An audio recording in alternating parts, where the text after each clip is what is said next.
Okay, as I have promised, so இப்போ நம்ம பார்க்க போறது எல்லாமே case based scenario for CA auditing. Okay, so let's start with case based scenario number 1. Pluto Limited is engaged in manufacturing and distribution of ergonomic furniture. Such kind of customizable range home office furniture has gained a lot of importance in the past few years. இது பிஸ்னஸை பற்றி சொல்லியிருக்காங்க. அவங்க என்ன business பண்ணுறாங்கன்றதை பற்றி சொல்லியிருக்காங்க. It's not that important for us. அவங்க என்ன பிஸ்னஸ் பண்ணாலும் இட்ஸ் ஓகே ஃபார் அஸ் தான். The company was able to perform well over the years and the same is reflected in the financials. Okay. During the year 2023 and 2024, the audit firm of SJ and Associates was reappointed as their auditor. The engagement team consisted of CS Neha and 5 other articled assistants. Sneha வந்து partner, அது இல்லாமல் ஒரு 5 பேர் audit டீமில் இருந்திருக்காங்க, engagement டீமில் இருந்திருக்காங்க. One of the assistants was new to this engagement. Considering the huge volume of transactions, the partner asked him to go through the files of last year and auditor's report to gain an understanding of the issues which arose in the last year. அதாவது போன வருஷத்தோட audit file எடுத்து பார்க்க சொல்லியிருக்காங்க. ஏன்னா இவங்க தானே போன வருஷமும் ஆடிட்டர்ஸ், அவங்களே தானே ரீஅப்பாயிண்ட்டும் பண்ணியிருக்காங்க. ஸோ இதில் 5 ஆர்டிகல் அசிஸ்டன்ஸில் ஒருத்தர் ரொம்ப ஜூனியருங்கிறதுனால, புதுசுன்றதுனால போன வருஷத்தினுடைய ஆடிட் ஃபைல் எடுத்து பார்க்க சொல்லி அந்த பையன்கிட்ட சொல்லியிருக்காங்க. One of the assistants is new to the என்கேஜ்மெண்ட்டுங்கிறதுனால. ஸோ இந்த என்கேஜ்மெண்ட்டுக்கு அவர் புதுசு அப்படிங்கிறதுனால லாஸ்ட் இயர் நம்ம முடிச்ச ஃபைல் பண்ணியிருப்போம் இல்லையா, நம்ம சொல்லுவோம்ல ஆடிட் ஃபைல், சம்மரி, மெமோராண்டா அதெல்லாம் சொல்லுவோம்ல, அந்த மாதிரி எடுத்து எல்லாத்தையும் பாருப்பா அப்படி சொல்லியிருக்காங்க. அவங்க போய் பார்த்துருக்கான். While going through the summary page of the audit file of the last year, he noticed that below points were under discussion with the partner before audit finalization. அதாவது ஆடிட்டை ஃபைனலைஸ் பண்ணி ஒப்பீனியன் கொடுக்கறதுக்கு முன்னாடி சில பாயிண்ட்ஸை டிஸ்கஸ் பண்ணியிருக்காங்க. அது என்னென்னு பார்க்கலாமா? Number 1, for employee benefit expenses, following points were verified by them. Number 1, employee benefit expenses shown in the books were actually incurred during the relevant period. அதாவது எக்ஸ்பென்சஸ் நிஜமாவே இன்கர் பண்ணியிருக்காங்களா, அதாவது புக்ஸ் ஆஃப் அக்கௌண்ட்ஸில் எழுதியிருக்கிறது நிஜமாவே நடந்துச்சான்னு பார்த்துருக்காங்க. Expenses in respect of all personnel were accounted for, அதாவது கம்ப்ளீட்டாக எல்லாருக்கும் நம்ம என்ன செலவு பண்ணமோ அந்த மொத்தமுமே புக்ஸ் ஆஃப் அக்கௌண்ட்ஸில் நம்ம இன்க்ளூட் பண்ணியிருக்கோமான்னு பார்க்குறாங்க. அதுக்கப்புறம் expense are recognised during the year 2023 related to that year only. அதாவது கட் ஆஃப் மாதிரி அந்த வருஷத்தில் நடந்த எல்லாத்தையும் தான் அந்த வருஷத்தில் போட்டிருக்காங்களா, இல்லை அடுத்த வருஷத்தில் நடந்ததையும் தூக்கி அந்த வருஷத்தில் போட்டிருக்காங்களா அப்படின்னு செக் பண்ணுறாங்க. ஸோ எம்ப்ளாயி பெனிஃபிட் எக்ஸ்பென்சஸை பொறுத்த வரைக்கும் என்னென்ன பாயிண்ட்ஸ் வெரிஃபை பண்ணியிருக்காங்க? நம்பர் 1, அது ஆக்சுவலி நடந்துச்சா இல்லையா, ஓகேவா, அது ஒன்று. Okay, occurrence. நம்பர் 2 வந்து கம்ப்ளீட்னஸ். நம்பர் 3 வந்து எதை பற்றி செக் பண்ணியிருக்காங்க? அசர்ஷனில் கட் ஆஃபை பற்றி செக் பண்ணியிருக்காங்க. இதுதான் பாயிண்ட் நம்பர் 1. பாயிண்ட் நம்பர் 2 என்னது, நம்ம எழுதி வச்சுக்கலாமா? பாயிண்ட் நம்பர் 1 இதில் என்ன, we're talking about occurrence, that is நிஜமாவே நடந்துச்சா எல்லாமே. நம்பர் 2 வந்து completeness. நம்பர் 3 வந்து கட் ஆஃப், அந்த வருஷத்தில் இருக்க வேண்டியதானா அப்படின்னு பார்க்கணும். Point number 2, it was noted that dividend to equity shareholders for the year 22-23 was declared on 15/4. அதாவது அந்த வருஷத்தோட டிவிடெண்டை எக்ஸாக்டாக 31 மார்ச்க்குள்ளே பண்ண முடியாது, என்ன இதுன்றதை பார்த்துட்டு டிலேயாக தான் ஆகும். இப்போது நம்ம 15th ஏப்ரலில் பண்ணியிருக்காங்க. இது எல்லாமே அந்த பையன் வந்து இதுக்கு முன்னாடி இருக்கிற ஆடிட் ஃபைலை பார்த்து யோசிக்கிற விஷயங்கள். Okay, it was noted the dividend to equity share holders was declared on 15th April. As the dividend related to the year 22-23, the same was recognized as liability in the same year. ஓகேவா? இப்போ 15th April 2023 announce பண்ணியிருக்காங்கன்னா இது எந்த வருஷத்தில் வரும்? 23-24 financial இயரில் வரும். அந்த வருஷத்தில் தான் வரும் இவங்க வந்து ஈக்விட்டி ஷேர் ஹோல்டர்ஸ்க்கு டிவிடெண்ட் அனௌன்ஸ் பண்ணுது. ஸோ எந்த வருஷம் அனௌன்ஸ் பண்ணியிருக்காங்களோ அப்போ ரெக்கக்னைஸ் பண்ணால் போதும், அதுக்கு முன்னாடி வருஷமே போடணும்னு அவசியம் இல்லை. இப்போ next one, debtors constitute one of the major components of company's financials. As part of audit procedures, verification was made whether the company had made allowance for those debtors which were doubtful. In this regard, A list of debtors under litigation was also obtained and scrutinized. இது okay தானே, என்ன ஒன்றும் problem இல்லையா? Debtors constitute a major component. Part of audit procedure, verification was made whether the company had made allowance for those debtors which were doubtful. In this regard, list of debtors under litigation was also obtained and scrutinized. எல்லாமே எடுத்து பார்த்துருக்காங்க. ஓகேவா? எல்லா like என்ன சொல்றதுன்னா, டெட்டார்ஸ்ன்னு போட்டு இவங்க எவ்வளோ அமௌண்ட் போட்டிருக்காங்களோ மொத்த அமௌண்ட் கலெக்ட் ஆகுமா ஆகாதா டவுட்ஃபுல் பற்றி கொஞ்சம் எடுத்து போட்டிருக்காங்க. Okay, this point seems to be fine. Point number 4 வந்து என்னது, asset conditions, that is sorry asset அடிஷன்ஸை வந்து 50 லட்சம் ரூபாய்க்கு they have added in the last year. The payment in respect of these assets were made through the bank account of the company. However, on scrutiny, it was found that some of the invoices were not in the name of the company but in the name of the directors.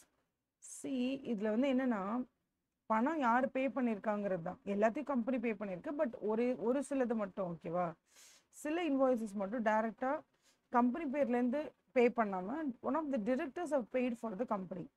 ஓகேவா, இது related the last questions.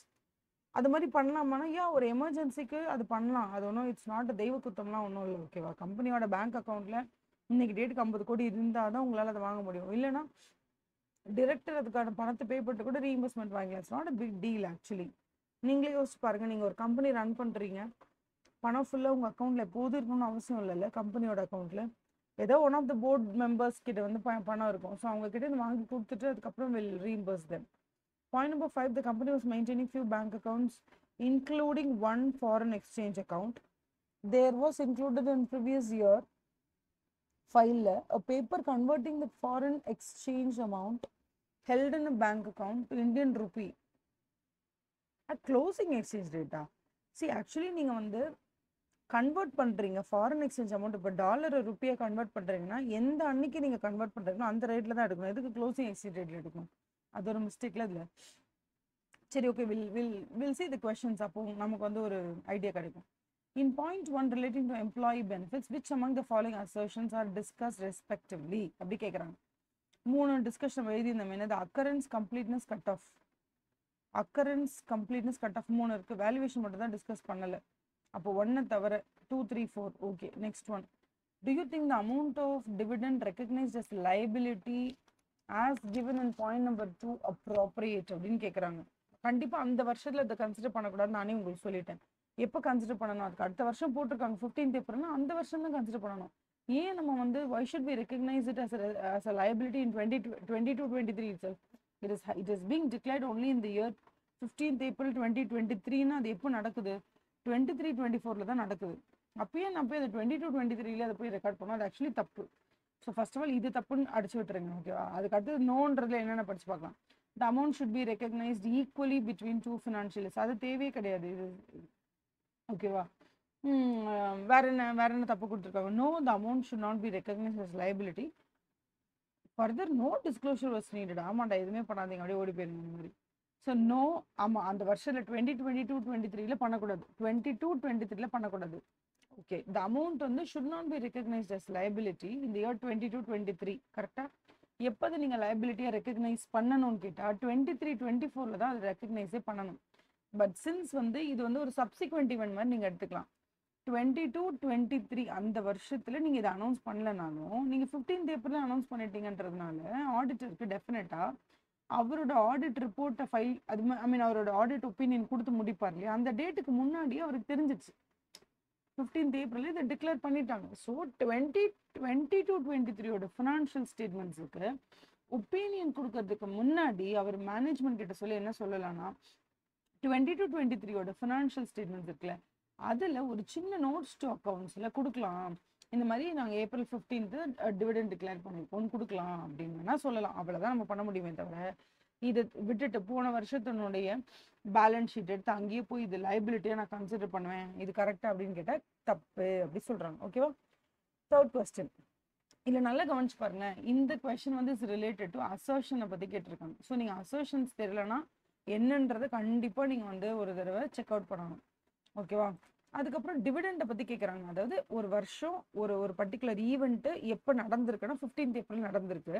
இதை வந்து நீங்கள் 31st மார்ச்சுக்குள்ளே நீங்கள் ready பண்ணக்கூடிய அந்த balance sheet இருக்குல்ல, அந்த 31st மார்ச் வரைக்கும் நடந்தது ப்ரிப்பேர் பண்ணக்கூடிய பேலன்ஸ் ஷீட் இருக்குல்ல, அதில் இது இன்க்ளூட் பண்ணலாமா வேணாமாங்கிற கொஸ்டின். ஓகேவா? அடுத்த கொஸ்டினும் எதை பற்றி கேட்டிருக்காங்க, in relation to matter described in paragraph number 3 pertaining to debtors, which of the following assertions was verified by the auditors? Point number 3 என்னன்னு பார்த்தலாம். point number 3 என்னது, debtors constitute one of the major components as part of the made whether the allowance for those debtors were doubtful. இதெல்லாம் valuation தானே.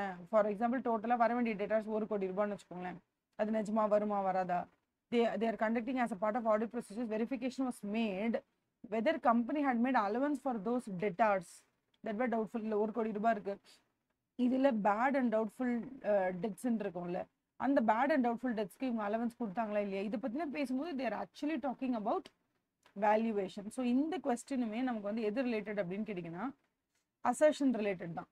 Valuation rights and ஆப்ளிகேஷனை பற்றி பேசலை, ஏன்னா அந்த டெட்டார்ஸோட படம் அவங்களுக்கு தான் வரப்போகுது. எக்ஸிஸ்டன்ஸை பற்றியும் பேசலை, because they know that debtors வந்து அவங்களோட டெட்டார்ஸ் தான், அது எக்ஸிஸ்டிங் தான்றதெல்லாம் செக் பண்ண வெதர் இந்த டெட்டார்ஸ்லாம் இருக்காங்க இவங்களாம் நிஜமாவே இந்த கம்பெனியோட ஒரிஜினல் டெட்டார்ஸா இல்லை இதெல்லாம் டம்மா ஃபேக்கான இதுவா, அப்பெல்லாம் அவங்க பேசவே இல்லை. அண்ட் கம்ப்ளீட்னஸை பற்றி கூட தேர் நாட் டாக்கிங். கம்ப்ளீட்னஸ்னா ஆல் த டெட்டார்ஸ் ஓகேவா பர்டெய்னிங் டு 2022-23 ஹாஸ் பின் ரெக்கார்டடா இல்லையா, அப்படி பார்த்தா தான் அது பேர் வந்து கம்ப்ளீட்னஸ். எல்லாத்த பற்றியும் நீங்கள் ரெக்கார்ட் பண்ணிட்டீங்களா, all the debtors has been brought into books of accounts கேட்டால் அது பேர் கம்ப்ளீட்னஸ். அதெல்லாம் பற்றி அவங்க எதுவும் பேசல, அவங்க பேசுறது என்னன்னா இருக்கிறதோட எல்லா வேல்யூவையும் அவங்க வெரிஃபை பண்ணுறாங்க. So it's actually there docking about valuation. ஓகேவா? அதுவும் டெட்டார்ஸில் பொறுத்த வரைக்கும் அவங்க எதை பற்றி எதனுடைய வேல்யூவேஷன் அவங்க கான்சென்ட்ரேட் பண்ணுறாங்கன்னா பேட் அண்ட் டவுட்ஃபுல் டெத்ஸ்ன்னு சொல்லுவோம். ஓகேவா? பேட் அண்ட் டவுட்ஃபுல் டெத்ஸ், அந்த பேட் அண்ட் டவுட்ஃபுல் டெத்ஸோட அலவன்ஸ் எல்லாம் கரெக்டாக கொடுத்துருக்காங்களா அப்படின்லாம் பார்க்குறாங்க. ஸோ இது எல்லாமே they are talking about valuation, how much of value அப்படின்றது. ஸோ ஓகேவா? Next one question number 4. So இதுவுமே அசர்ஷனை பற்றின ஒரு கொஸ்டின் தான். ஸோ அசர்ஷன்ஸ் வந்து ரொம்ப இம்பார்ட்டன்ட், 1 மார்க்கை பொறுத்த வரைக்கும் அசர்ஷன் இஸ் வெரி இம்பார்ட்டன்ட். அடுத்தது read point number 4 and choose which assertion is not proved in this case. ஓகேவா? பாயிண்ட் நம்பர் 4 படிக்க சொல்கிறாங்க. Asset additions during the year amounted to 50 lakhs. The payment in respect of these assets were made through bank account of the company. However, on scrutiny, it was found that some of the invoices were not in the name of the company, but in the name of the இந்த இடத்துல பாருங்க, which is not proved ன்னு கேட்குறாங்க. நம்ம பே பண்ணது வந்து asset அடிஷன்ஸ்க்கு, asset அடிஷன்ஸ்க்காக பே பண்ணியிருக்காங்க point number 4ல. ஓகேவா? இப்போ விச் இஸ் நாட் ப்ரூவ்ட் அப்படின்னு கேட்டால் அசட் வாங்கியிருக்காங்களா, வாங்கியிருக்காங்க, ஓகே, அது இருக்கா, இருக்கு. அது வாங்கின அசட்ஸை ஃபுல்லாக அக்கௌண்ட்டில் கொண்டு வந்துட்டாங்களா, கொண்டு வந்துட்டாங்க. அதனுடைய வேல்யூலாம் கரெக்டாக போட்டிருக்காங்களா, போட்டிருக்காங்க. பட் இன்னும் எது நமக்கு கிளாரிஃபை ஆகலைன்னா பேமெண்ட் வந்து பாதிக்கு மேலே கம்பெனி பண்ணியிருக்கு, சில இன்வாய்ஸஸ் மட்டும், சம் இன்வாய்ஸஸை மட்டும் யார் பே பண்ணியிருக்காங்கன்னா டைரக்டர்ஸ் பே பண்ணியிருக்காங்க. ஸோ இதில் பொறுத்த வரைக்கும் இது கம்பெனிக்கு சொந்தமான அசட்டா இல்லை டைரக்டர் பே பண்ணி வாங்கியிருக்கிறதுனால அது டைரக்டரோட அசட்டு கம்பெனிக்கு யூஸ் பண்ணுறதுக்காக கொடுத்துருக்காரான்னு தெரியல. அதனால since some of the invoices are paid by the director, அந்த அசட்டினுடைய ரைட்ஸ் அண்ட் ஆப்ளிகேஷன்ஸ், அதாவது அந்த அசட்ஸ் யாருக்கு சொந்தம் அப்படிங்கிற அந்த ரைட்ஸ் அண்ட் ஆப்ளிகேஷன்ஸை மட்டும் நம்மளால எஸ்டாப்ளிஷ் பண்ண முடியல அந்த பேராகிராஃபில் இருக்கிறதுனால. Because certain invoices are paid by directors அப்படிங்கிறதுனால, டிரெக்டர் பே பண்ணதுனால ஆக்சுவலி வந்து இது ரொம்ப காமனான ஒரு விஷயம். டிரெக்டர் பே பண்ண சொல்லிட்டு அப்புறம் நம்ம ரீஇம்பர்ஸ் பண்ணிடுறது. பட் இல்லை, டிரெக்டர் பே பண்ணியிருக்காருன்றதை மட்டும்தான் அவங்க கண்டுபிடிச்சிருக்காங்களே தவிர அந்த ஸ்க்ரூட்டனைஸ் பண்ணுறதோட எண்டில் வந்து ஓகே டிரெக்டர் ஸ்பெண்ட் பண்ண அமௌண்ட்டை கம்பெனி ரீஇம்பர்ஸ் பண்ணிட்டாங்க, all the assets are being recorded in the name of the கம்பெனிங்கிற மாதிரி எதுவும் கொடுக்காததுனால நமக்கு இதில் ரைட்ஸ் அண்ட் ஆப்ளிகேஷன்ஸ் மட்டும் இன்னும் ப்ரூவ் ஆகலை அப்படின்னு சொல்கிறாங்க. அவ்வளோதான். So question number 5, choose the correct statement from below pertaining to matter described in point number 5. இதில் ஒன்றுமே கிடையாது. என்னன்னா ஒரு ஃபாரின் எக்ஸ்சேஞ்சை பொறுத்த வரைக்கும், ஓகேவா, ஃபாரின் எக்ஸ்சேஞ்சை பொறுத்த வரைக்கும் நமக்கு என்ன மேட்டர்னா அது என்னைக்கு நீங்கள் எக்ஸ்சேஞ்ச் பண்ணியிருக்கீங்களோ, ஒரு டாலரை ருப்பியாக கன்வெர்ட் பண்ணியிருக்கீங்க, அது நடந்தது வந்து மார்ச் மாதம் 11th அப்படின்னு சொன்னால் மார்ச் 11th என்ன ரேட் ஆஃப் எக்ஸ்சேஞ்ச் இருக்கோ அந்த ரேட் ஆஃப் எக்ஸ்சேஞ்ச் தான் நீங்கள் புக்ஸ் ஆஃப் அக்கௌண்ட்ஸ்குள்ளே கொண்டு வரணுமே தவிர அதை விட்டுட்டு நீங்கள் போய் இயர் எண்டோடது எடுத்தீங்கன்னா அது தப்பு. அதனால தான் அவங்க என்ன சொல்லியிருக்காங்கன்னா the amount that was recorded, ஏன்னா அது என்ன டேட், என்ன மாதிரி ரேட்ல இது பண்ணிருக்காங்க, க்ளோசிங் டேட் இருக்குல்ல, தட் இஸ் மார்ச் 31st, அந்த அன்னைக்கு என்ன டேட் இருந்ததோ, ஓகேவா, க்ளோசிங் டேட் அன்னைக்கு ரேட் ஆஃப் எக்ஸ்சேஞ்ச் என்ன இருந்ததோ அதில் தான் ரெக்கார்ட் பண்ணியிருக்கோம்னு சொல்கிறாங்க. அது தப்பு, அதை நீங்கள் மாற்றி அமைக்கணும்னு சொல்கிறாங்க. அப்போ கம்பெனி என்ன பண்ணணும், கம்பெனி வந்து அந்த rate of exchange on the date of என்னைக்கு நீங்கள் மாற்றுனீங்களோ, என்னைக்கு அந்த டாலரை ருப்பியாக மாற்றுனீங்களோ அந்த டேட் ஆஃப் டிரான்சாக்ஷன் ஒன்று இருக்கும்ல, அந்த டேட்ல என்ன இருக்கோ அதன்படி தான் நீங்கள் ரெக்கார்டே பண்ணணும். ஓகேவா, அப்போ அந்த கம்பெனி, அதாவது the company was required to restate the said amount. அப்போ அந்த வேர்டு எங்கே இருப்பாருங்க, company was required to restate the said amount, was required to restate the said amount, was no responsibility to இது வரவே வராது. அப்போ போட்டி இந்த 3 பேர் தான். இவங்க என்ன சொல்லியிருக்காங்க, இன் அக்கார்டன்ஸ் வித் AS 1 ஆச்சு, என்னடா இது அக்கௌண்டிங் ஸ்டாண்டர்ட் இல்லை, தப்பு. the company was required to restate the said amount in accordance with AS 11. இது வரைக்கும் கரெக்ட் தான், AS 11 தான். இதை வெரிஃபை பண்றதுனால எந்த அசர்ஷனை இவர் செக் பண்றாரு அப்படின்னு கேட்டா, கம்ப்ளீட்னஸா, சிச்சி கம்ப்ளீட்னஸ்லாம் கிடையாது.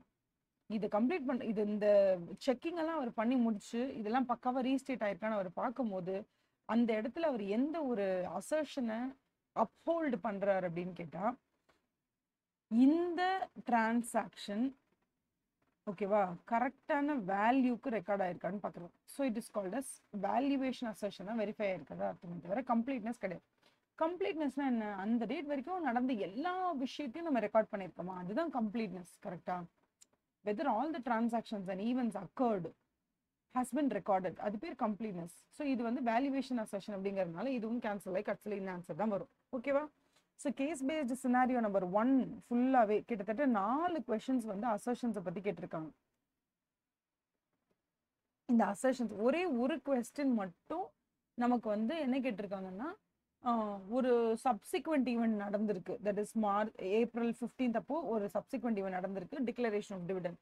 இது நம்ம எப்படி டீல் பண்ணோம் புக்ஸ் ஆஃப் அக்கௌண்ட்ஸ்ல அப்படின்னு கேட்டா, ஆமா இது வந்து நீங்க என்ன பண்ணணும்னா அந்த எந்த வருஷத்துக்கு அப்புறமா இது நடந்துச்சோ, லைக் ஃபார் எக்ஸாம்பிள் இது வந்து 23-24 ஃபினான்ஷியல் இயர்ல நடந்திருக்கு, பட் இது நடந்த மாசம் வந்து ஏப்ரல் மாசம் அப்படிங்கிறதுனால ஆடிட் ரிப்போர்ட் கொடுப்போம்ல, 22-23 ஆடிட் ரிப்போர்ட் கொடுக்கறதுக்கு முன்னாடியே நமக்கு தெரிஞ்சிச்சுன்றதுனால இது இடைப்பட்ட காலகட்டம்ன்றதுனால இதுக்கு பேர் வந்து சப்சிக்வெண்ட் ஈவெண்ட்னு நம்ம சொல்லுவோம். ஓகேவா, சப்சிக்வெண்ட் ஈவெண்ட்ல 2 இருக்கு, ஒன்று அட்ஜஸ்டிங் ஈவெண்ட், இன்னொன்று நான் அட்ஜஸ்டிங் ஈவெண்ட்னு இருக்கும்.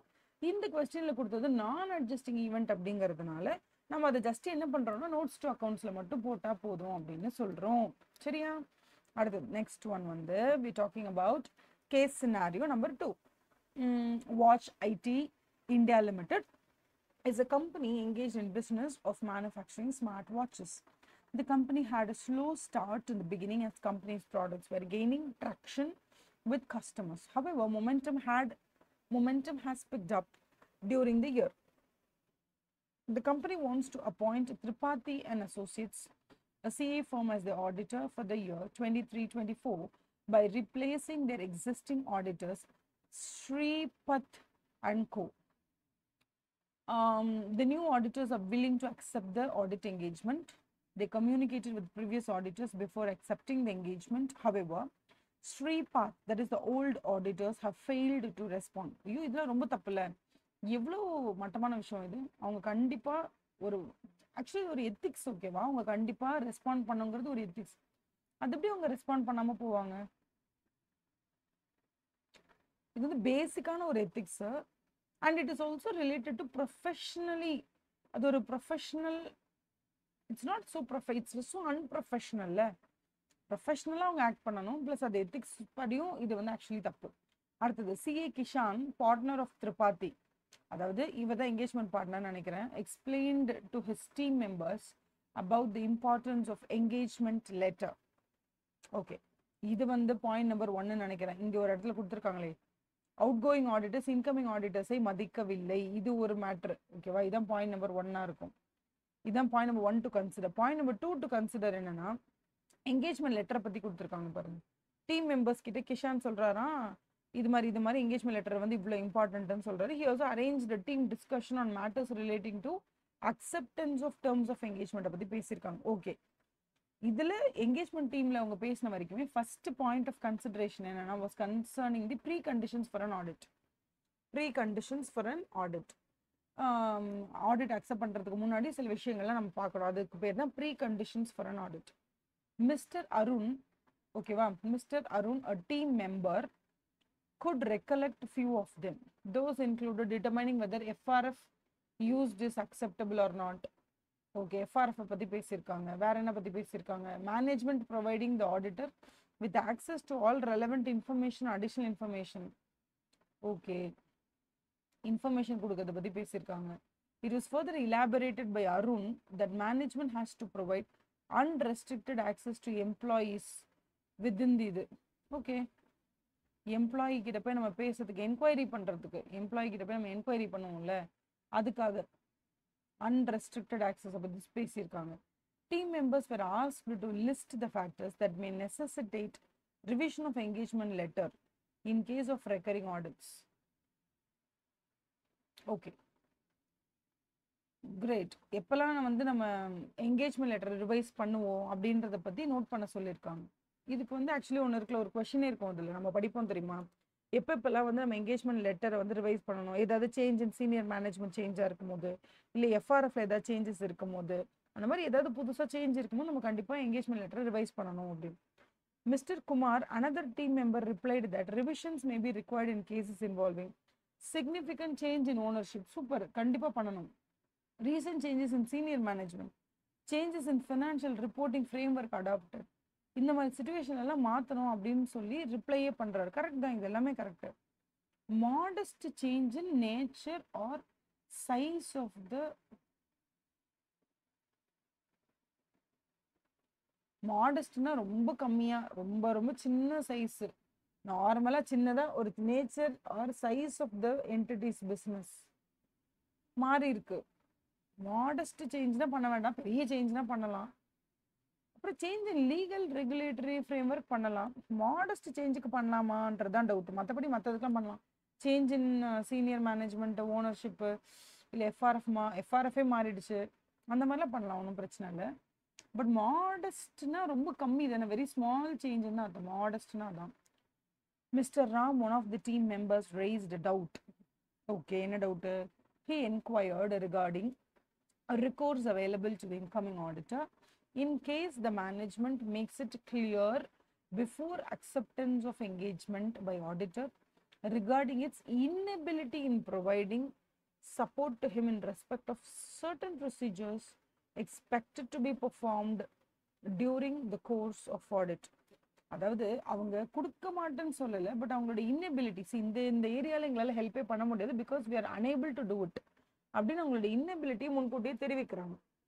In this respect, a specific question was raised relating to sending of confirmation request to material trade payables.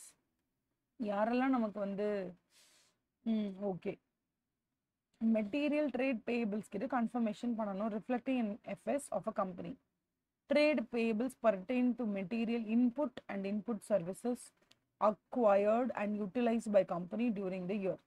Lack of support by the management in such a case would in effect signify management's refusal to allow the auditor to send confirmation request at the outset before engagement is accepted. Lack of support by the management in such a case would in effect, effectively பார்த்தா, signify the management's refusal to allow the auditors to send the confirmation request.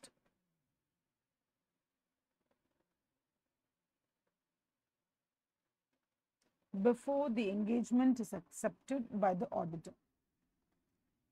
ஏன் அவ்வளோ கஷ்டப்பட்டு accept பண்ண வேணாம்னு சொல்லிட்டு போகலாமே. Lack of support by the management. Okay, question பார்ப்போம் வாங்க.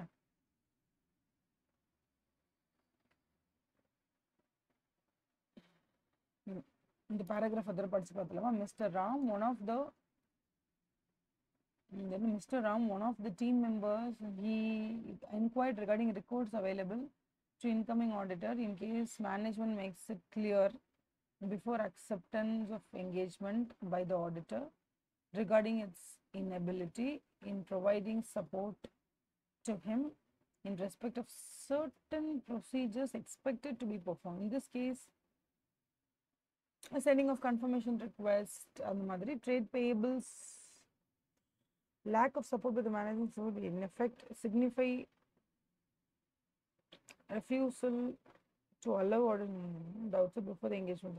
Okay, பாப்போம், let's see. இது எல்லாமே அப்படியே ஒரு பையன் டவுட் கேட்குற மாதிரி கேட்டிருக்காங்க கேள்வி எல்லாத்தையுமே. ஓகேவா, ஆல் ஆர் டவுட்ஸ் தான். ஓகே, நம்பர் 1 ஃபர்ஸ்ட் பார்க்கலாமா? Based on above, answer the following questions.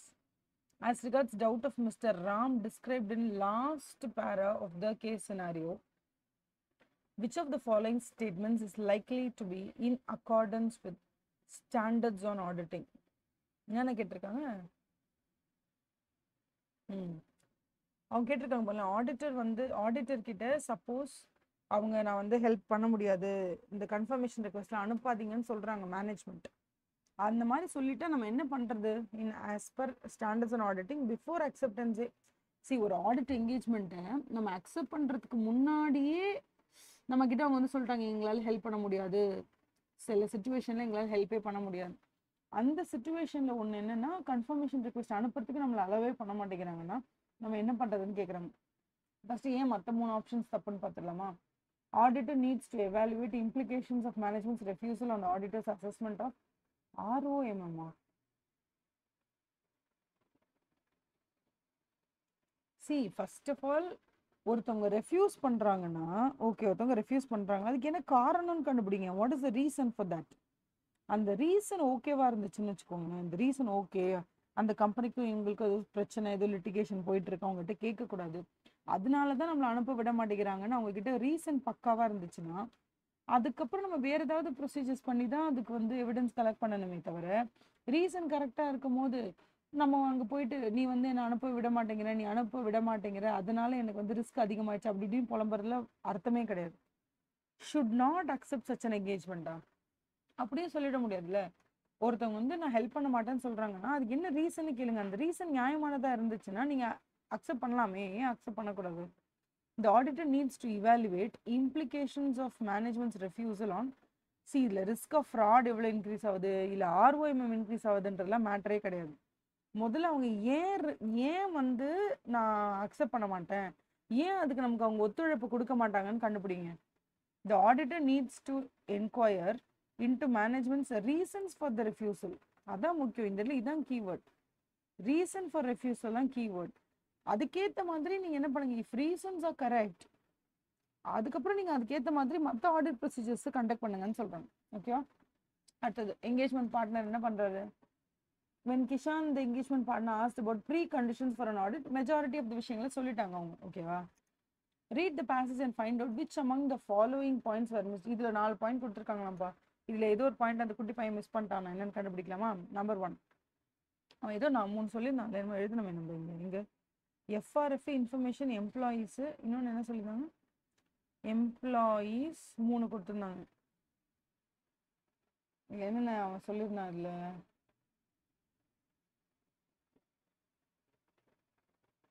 Specific legal ஆஸ்பெக்ட்ஸை பற்றி அந்த பிள்ளை பேசலை. obtaining management responsibility on standards on auditing applicable பேசுறான், அவன் இல்லைன்னு நினைக்கிறேன். obtaining management responsibility for the preparation internal controls to enable the preparation, legal aspects பேசியிருந்தாங்க. Wait is பார்த்துக்கலாம்.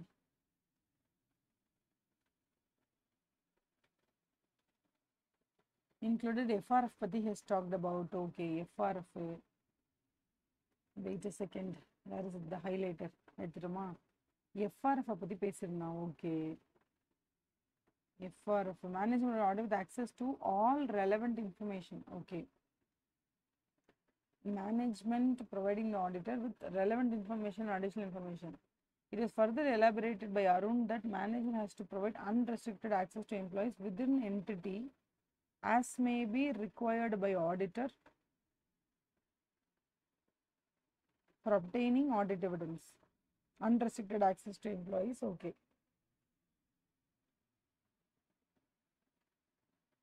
இந்த FRF info employees 3 பத்தி தான் கொடுத்துருக்காங்க. இப்போ நம்ம என்ன செய்ய போறோம்னா ப்ரீ கண்டிஷன்ஸை பார்க்க போறோம். ஓகேவா?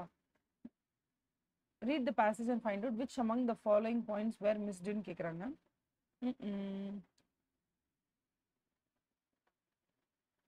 இது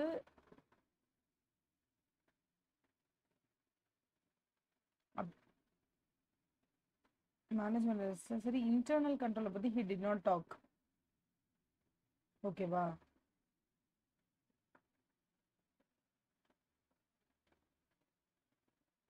so the things that he missed அவுட்னு பார்த்தா ஃபர்ஸ்ட் ஆஃப் ஆல் ஒரே ஒரு நிமிஷம் first of all we just have to know that ப்ரீ கண்டிஷன்ஸ்னால் என்னென்னு பார்க்கணும் ஓகேவா pre conditions for an audit point இருக்குல்ல அது ஃபர்ஸ்ட் என்னன்னு பார்க்கணும் அதில் வந்து லீகல் ஆஸ்பெக்ட்ஸோ இல்லை ஸ்டாண்டர்ட்ஸ் ஆன் ஆடிட்டிங்கோ அதெல்லாம் வரது ஏன்னா ஸ்டாண்டர்ட்ஸ் ஆன் ஆடிட்டிங்கை பொறுத்த வரைக்கும் யார் பொறுப்பு ஸ்டாண்டர்ட்ஸ் ஆன் ஆடிட்டிங்ன்றது ஒரு ஆடிட்டரோட பொறுப்பு அதை வந்து கம்பெனி எடுக்கணும்னு அவசியமே கிடையாது so auditing is the responsibility of the auditor why should management take responsibility for it so இது வந்து ஒரு ப்ரீ கண்டிஷனே கிடையாது அதுக்கப்புறம் specific legal aspects governing the organization இது வந்து ப்ரீ கண்டிஷன்ஸ் ஆஃப் ஆடிட்டில் வராது it is not a precondition for audit அதனால இதுவுமே கிடையாது ஓகேவா ஸோ அதை தவிர நீங்கள் பார்த்தீங்கன்னா obtaining management responsibility for the preparation of financial statements as per applicable FRF இது ஒன்று இருக்குது obtaining the management responsibility for the preparation of financial statements as per applicable FRF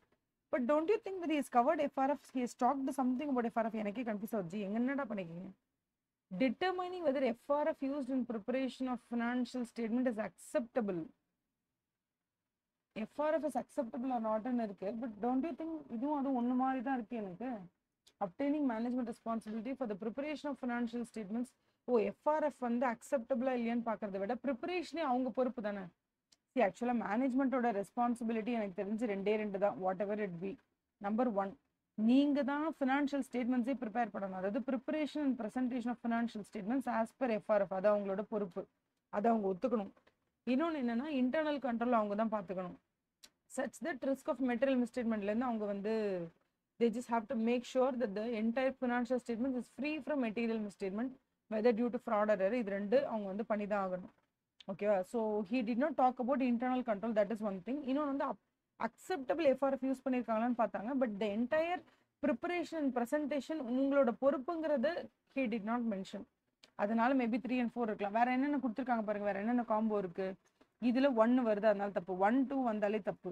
இதுல என்ன வருது 2 வருது அதனால தப்பு இதுல 1 வருது அதனால தப்பு அதை தாண்டி 3 and 4 தான் இருக்கு அதனால வில் டேக் 3 and 4 அப்படிதான் நம்ம எடுத்துக்கணும் இதுல ஓகேவா அதுக்கப்புறம் எனக்காக ஒன்று மட்டும் பண்ணுங்களேன் நீங்க ஒரு தடவை உட்காந்து ப்ரீ கண்டிஷன்ஸ் ஃபார் ஆடிட் அப்படின்னு இருக்கும் ஓகேவா தட் இஸ் ஆடிட் ஆடிட் வந்து அக்செப்ட் பண்ணுறதுக்கு முன்னாடி இந்த இடத்துல இருக்கும் பாருங்க வெயிட் I'll tell you ஒரு ஆடிட்டை நம்ம அக்செப்ட் பண்ணுறதுக்கு முன்னாடி ஒரு மேனேஜ்மெண்ட் அவங்க செய்ய வேண்டிய சில விஷயங்களை அவங்க அக்செப்ட் பண்ணி தான் ஆகணும் அந்த ப்ரீ கண்டிஷன்ஸ் ஃபார் ஆடிட்டு என்னன்னா மேனேஜ்மெண்ட்டோட ரெஸ்பான்சிபிலிட்டி மேனேஜ்மெண்ட் அக்செப்ட் பண்ணிக்கிறது அதில் ஒரு சில விஷயங்கள் வெரி இம்பார்ட்டன்ட் ஏன்னா அவங்களுக்கு தான் ஃபினான்ஷியல் ஸ்டேட்மெண்ட்டை they have to prepare and present it as per எஃப்ஆர்எஃப்ன்றது ஒரு கம்பெனிஸ் ஆக்ட் படி இருக்கலாம் இப்போ இன்சூரன்ஸ் கம்பெனியான இன்சூரன்ஸ் ஆக்ட் படி அவங்க they have to prepare so அதை பற்றி தில் டாக் ஓகேவா அது வந்து it's one of the important preconditions number 2 வந்து இன்டர்னல் கண்ட்ரோல் அவங்களோட பொறுப்பு அந்த மாதிரி அதுக்கப்புறம் சில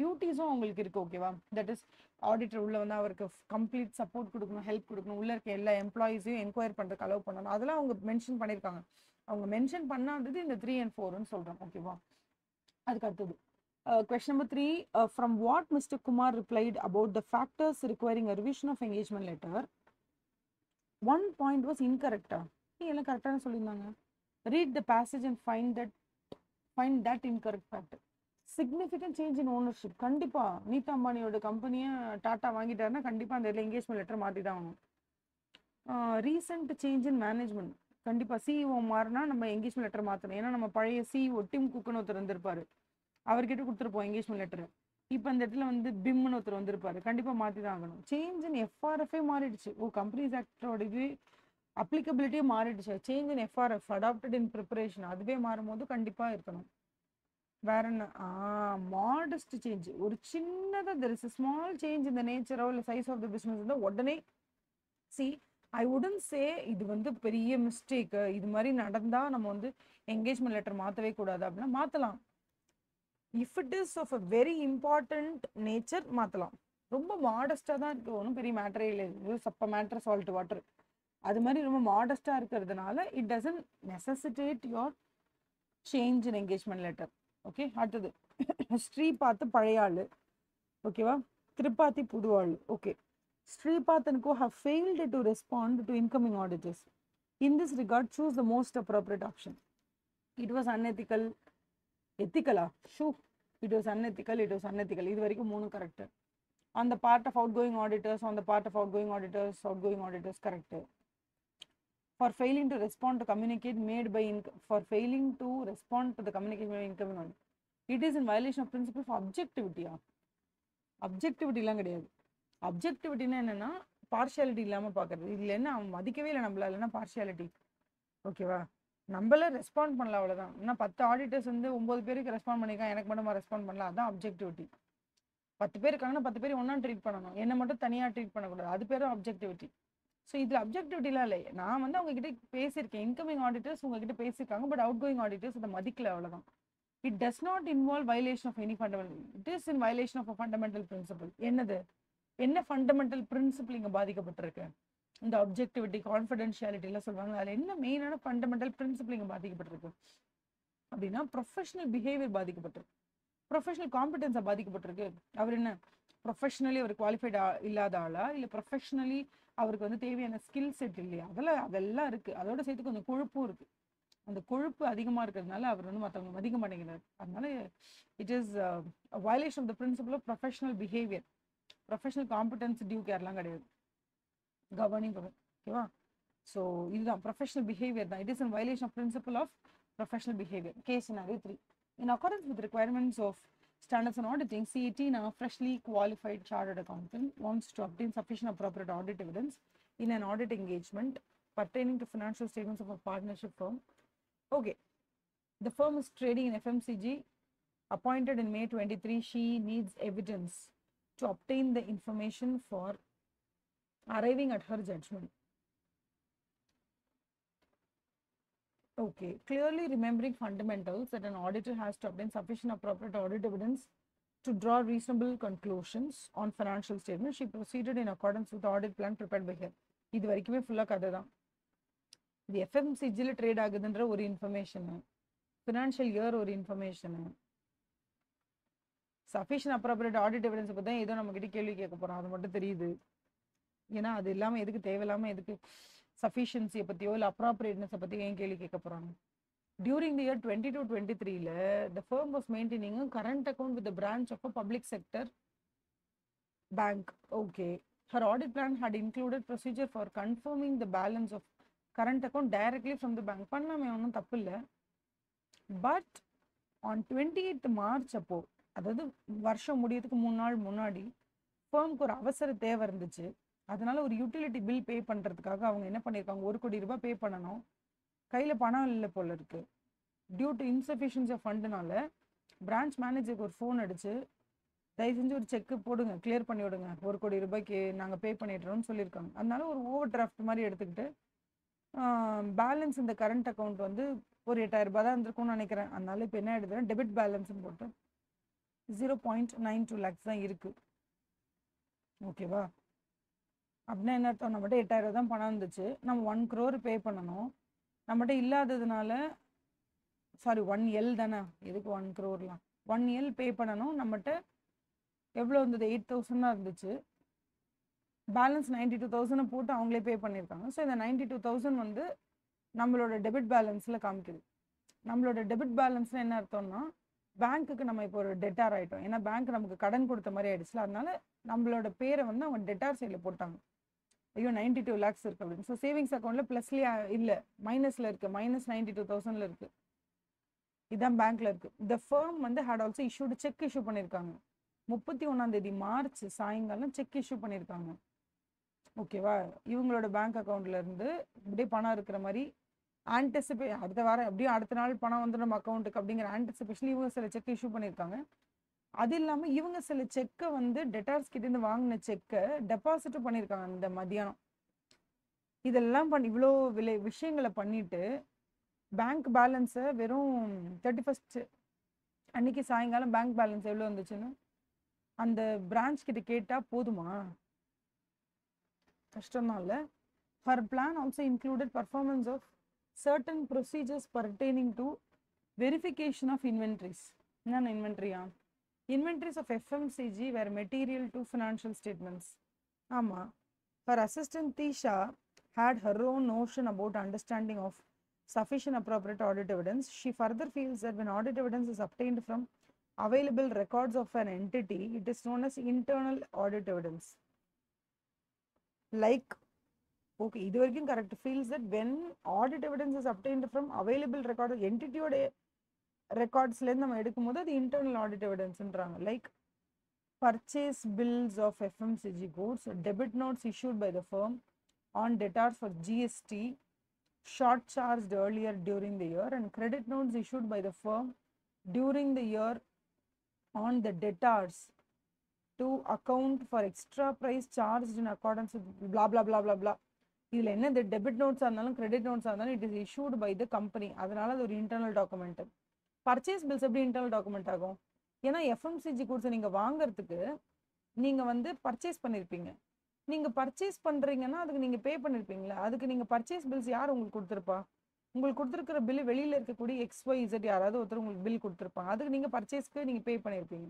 பர்ச்சேஸ் பில் எப்படி இன்டர்னல் எவிடன்ஸ் ஆகும்? இன்டர்னலி கிரியேட்டட் டாக்குமெண்ட்டே கிடையாது. அது உங்களோட ஃபேர்மில் உங்களோட கம்பெனிலேருந்தே அது உற்பத்தி ஆச்சுன்னா தான் தட் இஸ் அந்த பில்லோ டாக்குமெண்ட்டோ இன்வாய்ஸோ ஏதோ ஒன்று. இப்போ நீங்கள் சேல்ஸ்ன்னு வச்சுக்கோங்களேன், சேல்ஸுக்கு நீங்கள் வந்து ஒரு ரெசிப்ட் ஜெனரேட் பண்ணியிருக்கீங்கன்னா அது probably internal. But purchase bill வெளி ஆள்கிட்டே நமக்கு வந்திருக்கும். She is also of the view that audit evidence obtained by the auditor is final and கன்க்ளூசிவா? ஐயோ, எதுவுமே ஃபைனலே கிடையாது, எதுவுமே கன்க்ளூசிவும் கிடையாது. ஏன்னா 100% எதுக்குமே நம்ம வந்து கான்ஃபிடென்ட்டாக நம்ம எல்லாம் 100% ஆஃப் த விஷயங்களை நம்மளால பார்க்கவே முடியாது. ஸோ எல்லா எவிடன்ஸுமே பர்சுவேசிவ்னு தான் நம்ம படிச்சிருப்போம். ஓரளவுக்கு ஓகேவான்னு பார்ப்போம். ரீசனபிள் அஷூரன்ஸ் தானே தவிர அப்சல்யூட் அஷூரன்ஸ் கிடையாது. ஸோ இட்ஸ் பெர்சுவேசிவ் தான் பார்ப்போம். கன்க்ளூசிவ் எவிடன்ஸ் நம்ம பார்க்க மாட்டோம் எப்போதுமே. ஓகே, கொஷின்ஸ் பார்க்கலாம் வாங்க. As regards matter of balance in the current account, wait, I'll have just ஒரு sip of black coffee and come. Okay.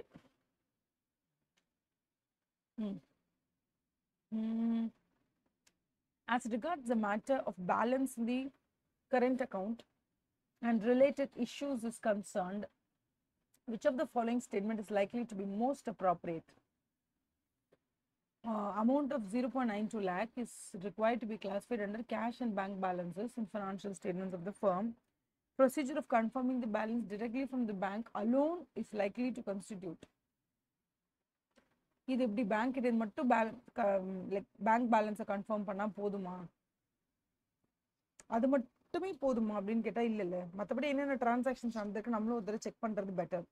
ஏன்னா சில நேரத்தில் என்ன ஆகும்னா, நம்ம இங்கேருந்து 10 லட்சம் ரூபாய்க்கு ஒரு இது அனுப்பியிருப்போம், அங்கேருந்து ஒரு 10 lakhsக்கு வந்துருக்கும். இது ரெண்டும் நல்லிஃபை ஆனால் கூட இந்த இதில் பேங்க் பேலன்ஸ் ஒன்றா தான் இருக்கும். ஸோ எல்லா டிரான்சாக்ஷன்ஸும் கரெக்டாக ரெக்கார்டாகி அந்த பேலன்ஸ் வந்திருக்கா?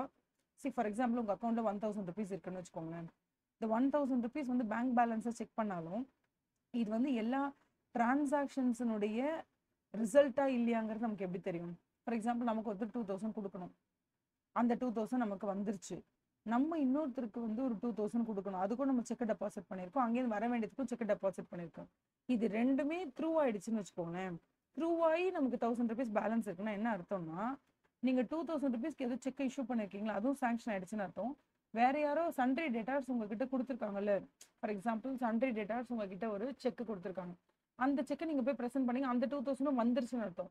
இப்போ இந்த 2000 உங்களுக்கு வந்துருச்சுன்னா பேங்க் பேலன்ஸ் ஒன்றும் பெருசாக மாற போகிறது இல்லை. ஏன்னா நீங்கள் 2000 ரூபாய் எக்ஸ்பென்சஸ்க்கும் செக் இஷ்யூ பண்ணியிருக்கீங்க, உங்களுக்கு வந்து சன்ட்ரி டேட்டாஸ் கொடுத்த செக்கையும் நீங்கள் டெபாசிட்டும் பண்ணியிருக்கீங்க பேங்க்ல. அப்போ at end of the day sundry debtors 2000 ரூபாய்க்கு குறைக்கணும்ல, இது நடந்திருக்கா இல்லையான்னு செக் பண்ணாமல் நீங்கள் போய் பேங்க் பேலன்ஸை மட்டும் செக் பண்ணி என்ன போகுது? ஸோ பேங்க் பேலன்ஸை செக் பண்ணுறது கூட பேங்க் கிட்டேருந்து டைரெக்டாக எனக்கு வந்து கன்ஃபர்மேஷன் கிடச்சிட்டாலே அதுவே போதும் அப்படின்னு நம்ம நினைக்கக்கூடாது. அதை தாண்டி சில செக்ஸ் நம்ம பண்ணி தான் ஆகணும். So amount of 0.92 lakh is required to be classified under cash and bank balances in financial statements. Procedure for confirming directly from the bank alone is not likely to constitute.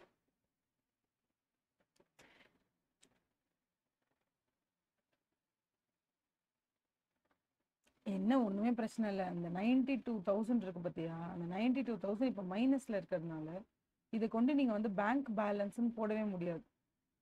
This is not a bank balance, rather இது வந்து உங்களுக்கு ஒரு loan மாதிரி தானே. நீங்க யார்கிட்ட ஒரு over draft மாதிரி வாங்கியிருக்கீங்க, அதனால இது கரண்ட் லைபிலிட்டிஸ்ல தான் நீங்க போட்டாகணும். ஓகேவா? அதே மாதிரி பேங்க் பேலன்ஸ் வந்து பேங்க் கிட்ட இருந்து டைரக்டா ஒரே ஒரு கன்ஃபர்மேஷனை வாங்கிட்டாலே அந்த அதுவே போதும், பேலன்ஸ் கன்ஃபர்மேஷனுக்கு அந்த ஒரு இது போதும் நம்ம நினைக்க கூடாது.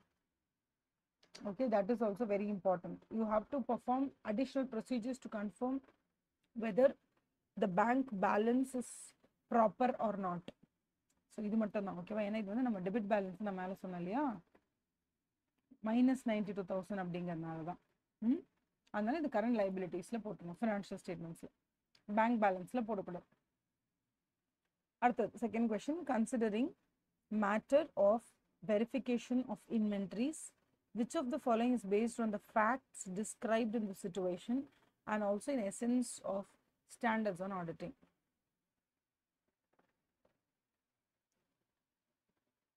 Okay. She should verify the subsequent sale invoices of inventory. She should verify purchase invoices. Purchase invoice, இங்கே purchase invoice, இங்கே subsequent sales invoice, இங்கே subsequent sales invoice.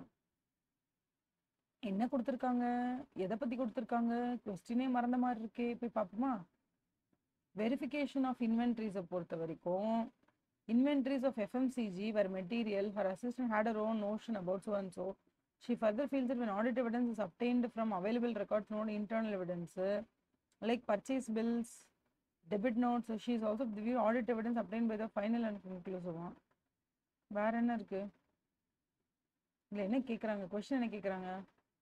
Which of the following statement is based on fact described? She should verify subsequent sales invoice of inventory.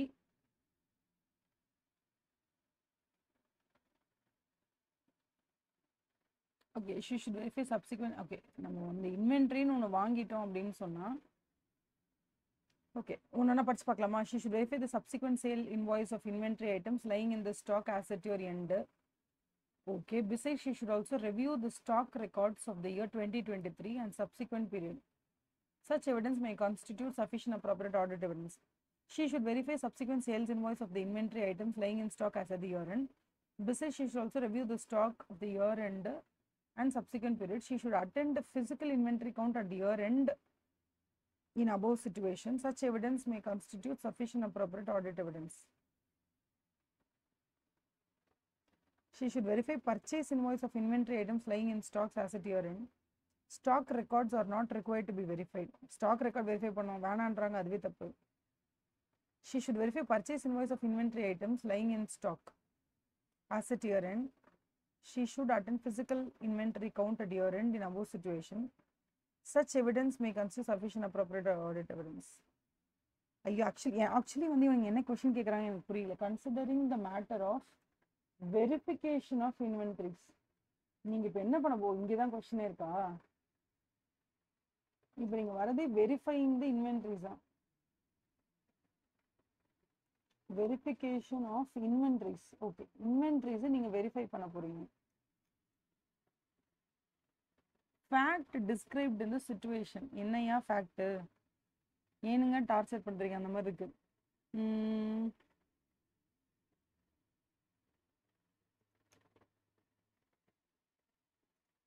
இந்த பேராகிராஃபில் பெருசாக ஒன்றும் இருக்க மாதிரி தெரில. Second பேராகிராஃபில் current அக்கௌண்ட்டை பற்றி தான் பேசியிருக்காங்க. இந்த ஒரு பேராகிராஃப் தான் இருக்குது. இந்த ஒரு பேராகிராஃபில் என்ன கொடுத்துருக்கீங்க பார்த்துருவோமா? Included certain procedures pertaining to verification. என்னென்ன procedures ஆமாது?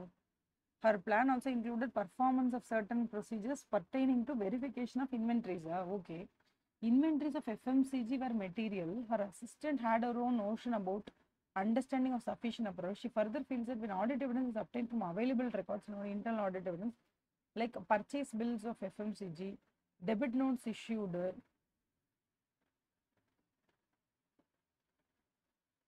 audit evidence, performance of certain procedures. She is also of the view that audit evidence obtained by the auditor is final and conclusive. Internal evidence டீஷா டப்பு டப்பு டப்பு டப்பு தான். Okay, இங்கே purchase இன்வாய்ஸை check பண்ணி ஒரு பிரயோஜனமும் இல்லை. ஏன்னா பர்ச்சேஸ் இன்வாய்ஸ் முழுக்க முழுக்க வந்து வாங்கினோமா இல்லையா, அதாவது இந்த இன்வென்ட்ரியை பர்ச்சேஸ், அதாவது பர்ச்சேஸ் இன்வாய்ஸ் எப்போ நம்ம செக் பண்ணணும்னா பர்ச்சேசஸ் கரெக்டாக பண்ணியிருக்கோமா இல்லையான்னு பார்க்க தான் பர்ச்சேஸ் இன்வாய்ஸ். ஸோ இதுக்கப்புறம் வந்து நமக்கு வந்து ஒரு இன்வென்ட்ரியை நம்ம செக் பண்ணணும் அப்படின்னா இன்வென்ட்ரியில் அந்த அன்னைக்கு என்ன இருந்துச்சோ டோட்டல் அந்த stock for that year end of March 31 அந்த டைமில் என்ன இருந்துச்சோ அதை செக் பண்ணுறதுக்கு ஸ்டாக் ரெக்கார்டை ஒரு தடவை பார்க்க வேண்டியதான். பார்த்துட்டு நம்ம என்ன பண்ணோம்னா அதுக்கப்புறம் சப்சிக்வெண்ட்லி மார்ச் 31 அப்புறம் நம்ம என்னென்ன சேல்ஸ் பண்ணியிருக்கோம் என்ன இதுன்றதை பார்த்துட்டு நம்ம பண்ணணும். That is all fine. So she should verify subsequent sales invoice of inventory items lying in stocks as of the year end. Besides, she should also review the stock records and subsequent period. She should attend the physical inventory count above such evidence amount. இதில் வந்து என்னன்னா purchase இன்வாய்ஸ்ன்றதுனால இது ரெண்டு cancel பண்ணுறோம். இது மூணாவதுல வந்து எதனால இதையும் கேன்சல் பண்ணுறோம். she should attend as of the year end. ஏன் ஃபிசிக்கல் இன்வென்டரி கவுண்ட் பண்ணக்கூடாதுன்னு போட்டிருக்காங்க? Why not? எனக்கு என்னவோ பி கரெக்டாக இருக்கிற மாதிரி தோணுது. நான் இதை பற்றி மட்டும் உங்களுக்கு ஐ வில் அப்டேட். ஏன் she should not attend the physical verification? அவங்களால 31 மார்ச் அன்னைக்கு ஃபிசிக்கல் வெரிஃபிகேஷன் அட்டன் பண்ண முடிஞ்சால் பண்ணலாம். பட் அதுக்கப்புறம் தான் நம்ம அப்பாயிண்டே பண்ணியிருக்கோம், நம்ம உள்ளே வந்திருக்கோம்னு நம்மளால அட்டன் பண்ண முடியாது. அப்போ நம்ம என்ன பண்ணணும்னா subsequent sales invoice review of ஸ்டாக்ஸையும் வச்சு தான் நம்ம பண்ணணும். ஓகேவா? If she is not there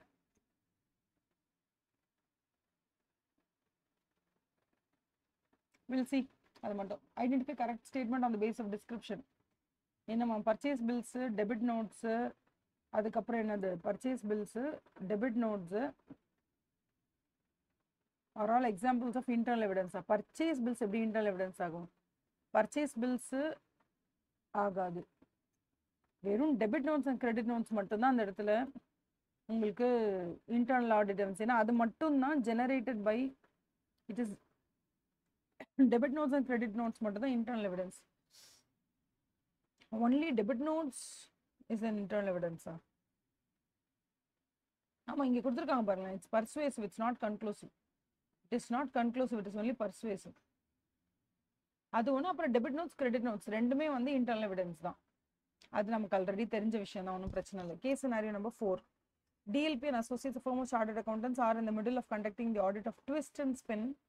The company is in the business since last 15 years and have appointed DPL as their auditor for the first time for a period of 5 years, beginning from financial year 23-24.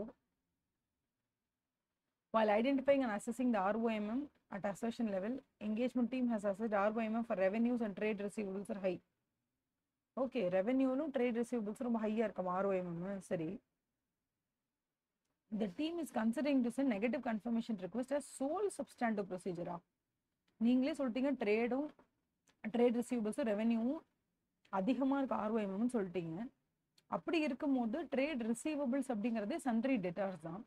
So sundry டெட்டார்ஸை நீங்கள் வந்து check out பண்ணுறதுக்கு எப்படி நீங்கள் negative confirmation கொடுப்பீங்க? Negative confirmation என்னென்ன? Positive confirmation என்னன்னா, இப்போ நான் அனுப்புகிறேன் இது 10,000 ரூபாவா அப்படின்னு நான் கேட்குறேன். ஆமாம் 10,000 ரூபாய்னாலும் அவங்க எனக்கு ரிப்ளை பண்ணணும், இல்லைனாலும் ரிப்ளை பண்ணணும். இது பேர் பாசிட்டிவ் கன்ஃபர்மேஷன். நெகட்டிவ் கன்ஃபர்மேஷன் என்ன தெரியுமா? இது 10,000 ரூபாய் நான் சொல்வேன், 10,000 ரூபாய் தான் அப்படின்னா அவங்க அனுப்ப வேண்டாம் எனக்கு. இல்லை 10,000 ரூபாய் கிடையாது, 9,000 ரூபாய் தான், அவங்க தப்பாக போட்டிருக்காங்கன்னா மட்டும்தான் அவங்க எனக்கு ரிப்ளை பண்ணணும். இப்போது அவங்க எனக்கு ரிப்ளை பண்ணாமல் விட்டுட்டாங்கன்னு வச்சுக்கோங்களேன், அதுக்கு 2 அர்த்தம் இருக்குது. ஒன்று, நான் சொல்கிறதோட அவங்க ஒத்து போகிறாங்கன்ற ஒரு அர்த்தம். ரெண்டாவது என்னன்னா, அவங்க அந்த லெட்டரை மதிக்கவே இல்லைன்னு அர்த்தம். இப்போ அவங்க எனக்கு ரிப்ளை பண்ணலன்னா 90% ஆஃப் த டைம் அது என்னவா இருக்குன்னா, அவன் லெட்டரை ஓப்பன் பண்ணி பார்த்துருக்க மாட்டான், அதான் அர்த்தமாக இருக்கும்.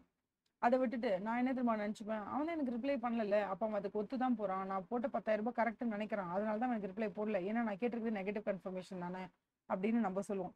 ஆக்சுவலாக மிஸ்டேக் நம்ம மேலே தான். எப்போ உனக்கு ரெவென்யூஸ் மேலேயும் ட்ரேட் ரிசீவபிள்ஸ் மேலேயும் இவ்வளோ டவுட் இருக்கும், அப்போ நீ நெகட்டிவ் கன்ஃபர்மேஷன் அனுப்பக்கூடாதுல்ல. Okay, the company had made sales to these business entities in January 2024. Okay, such business entities are very few and have quite large balances as on 31st March 2024. However, team members are not on the same page regarding sending negative, கண்டிப்பா negative confirmation requestங்கிறது தப்பு தான். Besides considering sending of confirmation request, engagement team has planned certain audit procedures. Number 1, Verification of invoices issued during last 7 days of financial year to verify that goods have been dispatched by the company. கரெக்டாக dispatch பண்ணியிருக்கீங்களா இல்லையா அப்படின்னு. Selection of few invoices from ageing report of the month March for verification of correctness of the billed amounts to கரெக்டான customers and on correct dates. Preparation of schedule of movement of bad debts. Review of the process of providing discounts to ensure that it is in accordance with company order policy. இதுக்கப்புறம் bad டெட்ஸை பற்றி வேற பேசியிருக்காங்க. Schedule of movement of bad டெட்ஸை பற்றி பேசியிருக்காங்க. Another junior team member observed that share options outstanding account reflected in the financial statements. He started searching classification. என்ன classify பண்ணுவாங்க? யூஸ்வலி இதில் கிளாஸிஃபை பண்ணுவாங்க. ஷேர் ஆப்ஷன்ஸ் அவுட்ஸ்டாண்டிங்னா ரிசர்வ்ஸ் அண்ட் சர்ப்ளஸில் போய் பண்ணுவாங்க. அதாவது ஷேர் ஹோல்டர்ஸ் பேமெண்ட் இருக்கலாம், அதில் ரிசர்வ்ஸ் அண்ட் சர்ப்ளஸ் கீழே போயிட்டு பண்ணலாம். அவ்வளோதான். I don't know, we'll see. ஒருத்தர் செக் பண்ணிக்கலாம். The engagement team வந்து wants to ensure that only the inventories held by the company have been recorded and do not include any inventory belonging to third parties. இது நமக்கு சேர்ந்தது மட்டும்தான் நம்மகிட்ட இருக்கா, இல்லை மற்றவங்களது நம்மளோடது இருக்கா? ஓனர்ஷிப்பை பற்றி, ரைட்ஸ் அண்ட் ஆப்ளிகேஷன்ஸை பற்றி பேசுகிறாங்க. Okay, they are keen to verify the completeness assertion for inventories. The team has planned following audit procedures. Comparison of inventory turnover ரேஷியோலாம் வந்தாலே அனாலிட்டிக்கல் ப்ரொசீஜர் தான். Vertical analysis current period with the previous year, அதுவும் analytical procedure தான். Comparison budgetary versus expected actuals, இதுவும் analytical procedure தான். Performing purchase and sales வெறும் cut off test நார்மலாக பண்ணுறாங்க. இது நார்மல் ப்ரொசீஜர்ஸ் இதெல்லாம். இதெல்லாம் அனாலிட்டிக்கல்லாம் இல்லை. ஏதாவது லாஜிக்கலி கனெக்ஷன் ஆர் கம்பேரிசன் தான் அனாலிட்டிக்கல் ப்ரொசீஜர். ஓகேவா? அதுக்கப்புறம் வந்து during the course of audit or a team member concluded that company has followed a particular accounting policy for revenue recognition in the year 23-24, which is in accordance with accounting standards and applicable FRF, but it was not consistently applied in the preceding year, having an impact upon balances of trade receivables of current year 23-24. அதாவது போன வருஷம் இந்த வருஷம் ஒரு accounting பாலிசியை follow பண்ணுறாங்க. இது correct, as per FRF இருக்குது. ஆனால் போன வருஷம் அவங்க ஃபாலோ பண்ண அக்கௌண்டிங் பாலிசி இருக்குல்ல, அது தப்பு. அப்போ இந்த வருஷத்தோட ஓப்பனிங் பேலன்சஸ் இருக்குல்ல, opening balances of trade receivable, அதனுடைய அமௌண்ட் ஃபிகரில் ஏதோ மிஸ்டேக் இருக்குது. பிகாஸ் லாஸ்ட் இயரில் அவங்க யூஸ் பண்ண அக்கௌண்டிங் பாலிசி தப்புன்றதுனால இப்படி இருக்கிறதுனால or is confused regarding possible implications on the audit report. சரி, ஓகே, கொஸ்டின்ஸை பார்க்கலாம் வாங்க. Number 1, engagement team members are not able to take the decisions on sending negative confirmation request to some entities described in case scenario. Which of the following statement is in accordance with standards on auditing? It would be appropriate for the engagement team to send negative. appropriate கிடையாது, inappropriate தான். Sending negative confirmation request depends upon auditor's professional judgment. அதெல்லாம் கிடையாது. அவங்க தான் சொல்றாங்களா high level of ROMM. அப்புறம் என்ன? business entities are more likely to respond in case of disagreement. ஆமாம், அப்படியே ஒன்றுமே அப்படி, அதாவது எஸ்ன்னா எஸ்ன்னு சொல்லுவாங்க, நோனா உடனே. ஆமாம், கரெக்டு தான். சரி, ஜென்ரலாகவே வந்து பிஸ்னஸ் என்டிட்டிஸ் நம்மளுக்கு யாராச்சும் 1 கோடி கொடுக்கணும்னு வச்சுக்கோங்களேன், நம்மளுக்கு 1 கோடி கொடுக்க வேண்டியவங்க ஆனந்த்னு வைங்க. ஆனந்தோட ஆடிட்டர் நமக்கு அனுப்புறாரு, இது மாதிரி வந்து அவங்க உங்களுக்கு கொடுக்க வேண்டியது வந்து 2 கோடியா உண்மையா அப்படின்னு கேட்டால் நம்ம என்ன பண்ணுவோம்? 1 கோடி தான் நமக்கு வர வேண்டியது. ஆகா 2 கோடி கொடுக்கணும்னு போட்டிருக்காங்க, ஜாலி தான் அப்படின்னு விட்டுருவோம். இதே 1 கோடிக்கு கீழே போட்டால் தான் நம்ம ரெஸ்பாண்ட் பண்ணுவோம். ஸோ ஆக்சுவலாக எப்போ அந்த அமௌண்ட் வந்து டிஸ்அக்ரிமெண்ட்ல இருக்கோ நான் உடனே ரெஸ்பாண்ட் பண்ணுவேன்னா அர்த்தம் இல்லை. அந்த அமௌண்ட்டு எப்போ எனக்கு சாதகமாக இல்லையோ அப்போ தான் நான் ரெஸ்பாண்ட் பண்ணுவேன். அதனால் இந்த கேஸே தப்பு. டிஸ்அக்ரிமெண்ட் இருந்தாலே, அதாவது எனக்கு 1 crore வரணும்ப்பா, அவன் வந்து 1 crore and 10 lakhs வரதான் அவன் கணக்கில் வச்சிருக்கானா, நான் ஜாலியாக தானே இருப்பேன், ஏன்னா எக்ஸ்ட்ரா 10 லட்சம் வரப்போகுதுன்னு. ஸோ டிஸ்அக்ரிமெண்ட் இருந்தாலே நான் உடனே அப்படியே ஆர்வமும் போய் வேணாம்னு சொல்ல மாட்டேன். therefore sending negative confirmation request always provides always எல்லாம் எப்படிமா ஒரே இது ப்ரொவைட் பண்ணும், அப்படியெல்லாம் கிடையாது. Okay, always provides better qualitative audit evidence as compared to other confirmation modes. அப்படிலாம் இல்லை, எப்போதும் ஒரே மெத்தடே பக்காவாக இருக்கணும்னு சொல்ல முடியும்.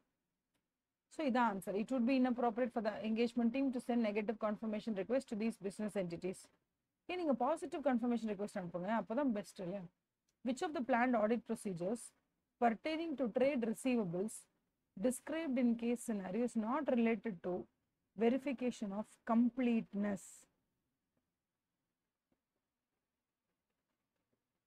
ஓகே, மேலே வந்து நிறைய பாயிண்ட்ஸ் கொடுத்துருக்காங்க 1 2 3ன்னு. இதில் எது கம்ப்ளீட்னஸை பற்றி வராதுன்னு கேட்குறாங்களா? இங்கே இருக்கு வெரிஃபிகேஷன் ஆஃப் இன்வாய்ஸஸ், இது வரும். நடந்ததெல்லாம் கரெக்டாக பில் பண்ணியிருக்கோமா, இதுவும் வரும்.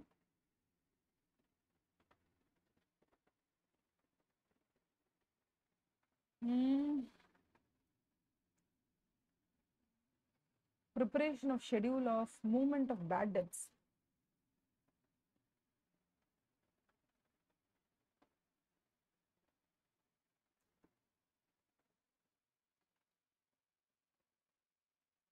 ஆக்சுவலாக 4 கூட வந்து உங்களுக்கு கம்ப்ளீட்னஸை பற்றியே வராது இல்லை, ஏன்னா பர்ஃபார்மிங் சாரி இங்கே இருக்கிற 4 ட்ரேட் ரிசீவபிள்ஸ் பற்றி தானே அவங்க கேட்குறாங்க. ஸோ இதுதான் ட்ரேட் ரிசீவபிள்ஸில். இதில் நீங்கள் பார்த்தீங்கன்னா review of the process of providing discount to ensure that it is in accordance with company policy படி அவங்க டிஸ்கவுண்ட் கொடுத்துருக்காங்களான்னு பார்க்குறோம்.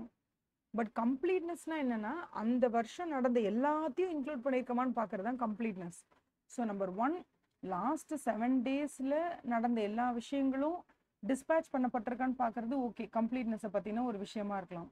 அடுத்தது selection of a few invoices from ageing report for verification of correctness of the billed amounts to correct customers on the correct dates.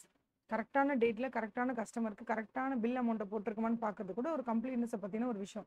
ஏன்னா date இங்கே வந்துடுறதுனால okay. But bad டெட்ஸை பற்றி moment of bad debts பற்றின ரிப்போர்ட்டை பார்க்குறதோ அப்படி இல்லைன்னா discount கொடுக்குறாங்கல்ல அது கூட கம்ப்ளீட்னஸ் பற்றி வருமானு தெரியல. ஏன்னா டேட் ரிலேட்டட் தான் கம்ப்ளீட்னஸ் அப்படிங்கிறத பொறுத்த வரைக்கும். March 31st 2000 அந்த டேட் வரைக்கும் நடந்த டேட்டை பற்றி வந்துச்சுன்னா தான், நம்பர் ஆஃப் டேஸ் டேட் இதெல்லாம் வந்தால் தான் கம்ப்ளீட்னஸ். ஆனால் 3 and 4 ரெண்டுமே வந்து உங்களுக்கு கம்ப்ளீட்னஸ் வராது. இங்கே 3 4 இல்லாததுனால நம்ம என்ன பண்ணலாம்னா 3 மட்டும் எடுத்துக்கலாம், அவ்வளோதான். ஓகேவா?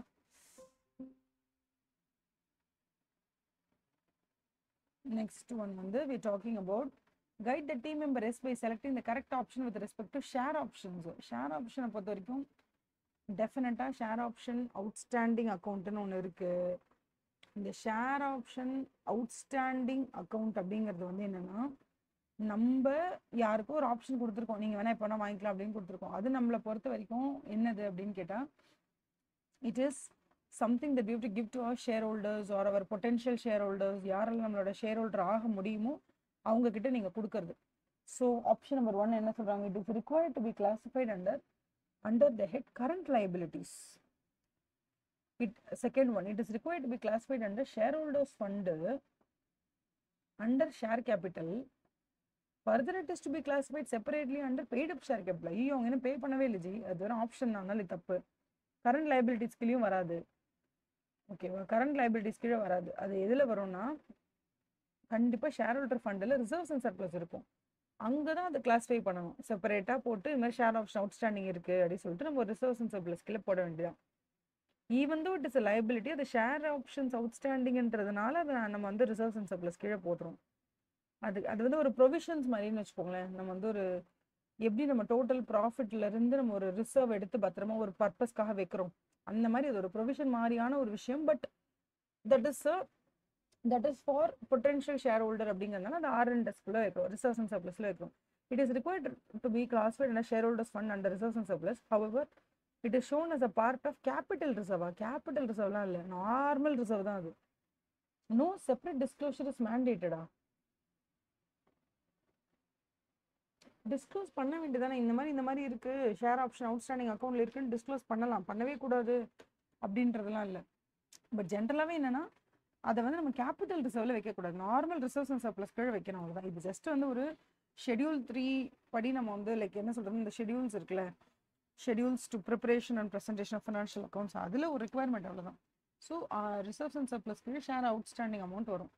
அடுத்தது which of the planned auditing procedures is in relation to the inventories described in case scenario is not in the nature of analytical. நம்ம தான் அதிலே மார்க் பண்ணிட்டோமே, 4 தான் அனாலிட்டிக்கல் ப்ரொசீஜர் கிடையாது, அவ்வளோதான். So with this we are finishing case scenario. 4 case scenario முடிச்சிட்டோம். அடுத்த வீடியோவில் 5th சினாரியோலேருந்து பார்க்கலாமா? Thank you so much, have a nice day.